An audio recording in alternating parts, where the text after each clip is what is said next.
What's going on, guys, and welcome back to another video, and welcome to your stimulus package update and daily news report. So we have some major things that we need to discuss.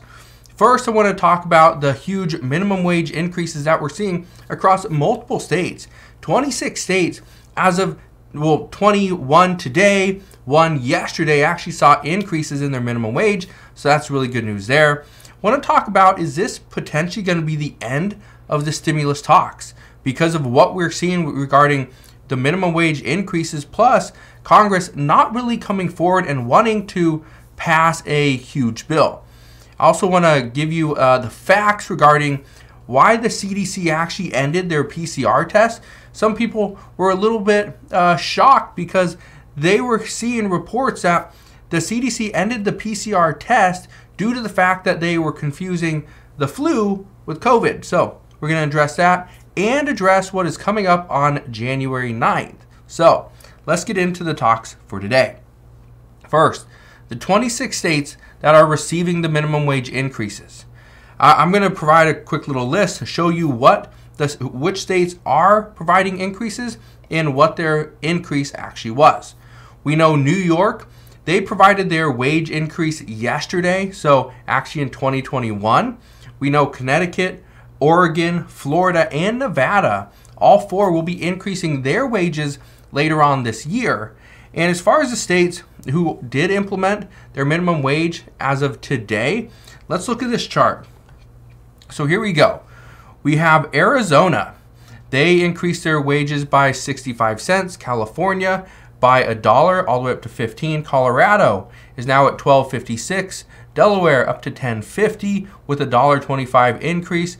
Illinois up to $12 with the $1 increase. Maine $12.75. Maryland $12.50. Massachusetts $14.25. Michigan $9.87. Minnesota $10.33. Missouri $11.15.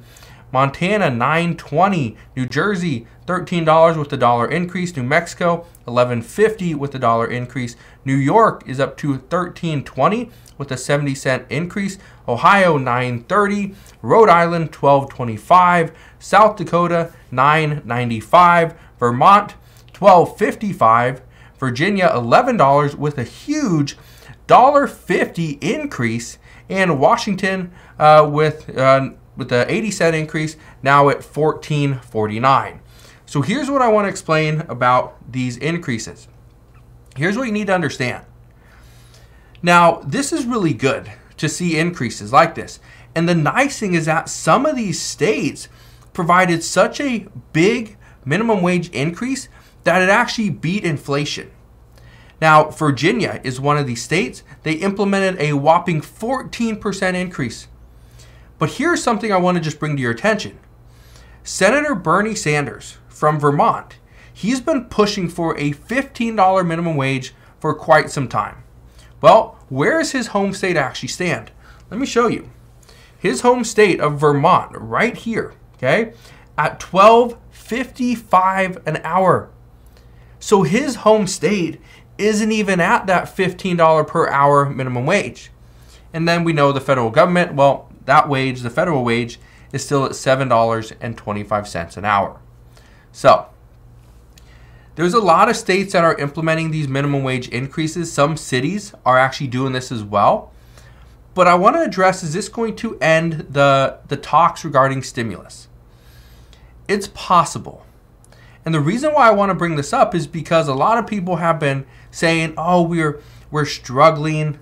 Unemployment is still up, right? Millions of people are without work, and women are really struggling.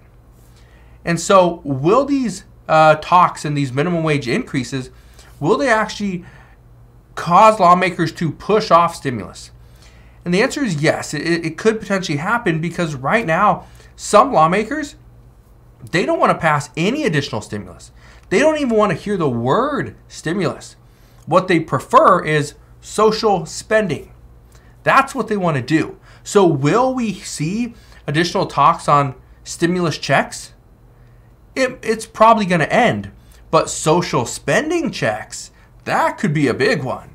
Social spending checks. That's where the change is going. Stimulus checks, no, out of the question. We can't pass that. But a social spending check, those child tax credits, we could do that. We're all for that, right? So that's what we're seeing. Again, it's a shift. It's just a shift in the wording. The language is all it really is, but it's the exact same thing. It's just another form of stimulus. That's what's so crazy right now is lawmakers, they just change the words. It's the exact same thing, but it looks better to the American people, or so they think. But let me know your thoughts down in the comment section below. Do you think stimulus checks should be passed, or do you think social spending checks would be a better fit for the American people? Let me know down in the comment section below. But again, they're the exact same thing. But let's get into what we are hearing regarding the CDC ending the PCR tests. Here's what I can tell you. We have seen a lot of reports, mainly through social media. I'm not even going to call them reports. I'm just going to call them social media posts. We've been seeing a lot of different posts from people. I wouldn't even call them experts, just random people popping up saying the CDC is ending the PCR test. And it's because it can't differentiate between the flu and COVID. Well, that's actually not true. That is false. The reason why the CDC, according to the CDC, and whether we can trust them or not, I don't know. But according to the CDC, the reason why they're ending the PCR test for COVID is because the demand for the test has actually decreased due to the use of other diagnostic tests. So that's the reason why, not because it can't differentiate between a flu and COVID, because that's not the case. The PCR test, this actually detects for SARS, not influenza. Two different things.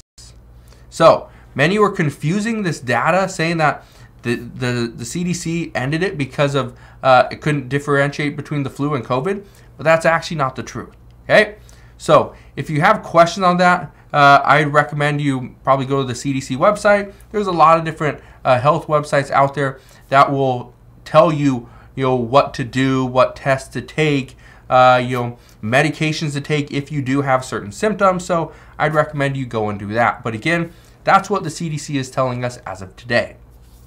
Now, what's going to happen on January 9th? Big news, January 9th. We also know January 6th is when Congress comes back from their recess, right? But on January 9th, so 8 days from today, guess what is happening? Well, according to scientists, they're predicting that the U.S. is going to be at peak COVID on January 9th. Now, let's address why this is. In most cases, there's about a week lag in COVID. So researchers are predicting that because of the U.S. having a lot of parties and celebrations yesterday, that's going to cause rates or COVID cases to increase, hospitalizations to increase, and chances are deaths. Okay, well, here's what they're telling us. On January 9th, okay, in just 8 days, these numbers are staggering. We could see between 2.5 million cases per week and 5.4 million cases per week. That's staggering. That's up there. So here's what you need to keep in mind. The celebrations last night didn't help drop these numbers. So many experts are anticipating that we will continue to see a rise in COVID cases. But they say we need to remain vigilant.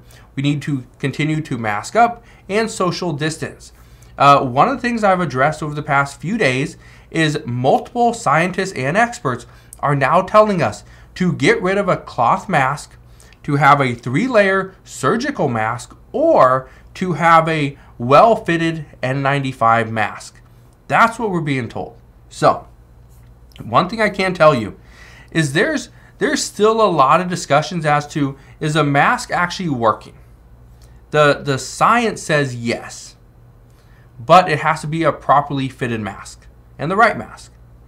We also got a lot of reports over the past couple of days regarding this next infrastructure bill. We know a lot of Democrats want to just get something done.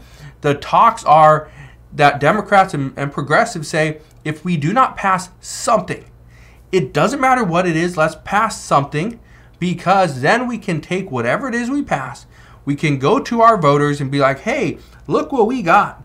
We got this passed and we did it for you, so you should vote for us in the midterm elections. That's what we're hearing. So, just a warning to you guys, if we see this entire bill just completely get cut, we see this entire bill go to almost nothing, it's due to the fact that Democrats are saying, let's just pass whatever we can pass, and we will finally negotiate and pass the rest in 2023. So not even in this year. So one other thing I want to address. I did a video earlier on today. Go and watch that. That'll be the first link down in the description box below. And I'm explaining to you why property taxes could be detrimental and devastating to millions of homeowners and renters across the United States. Go and check that out because it's shocking. I was looking into this, and when I finally got done with this, with some of my research, I myself was shocked to see some of these increased numbers. So make sure you go and check that out and let me know down in the comment section below what you think. So just want to thank you guys for watching. Have a wonderful rest of your Saturday. Consider subscribing, and I'll see you guys on the next one.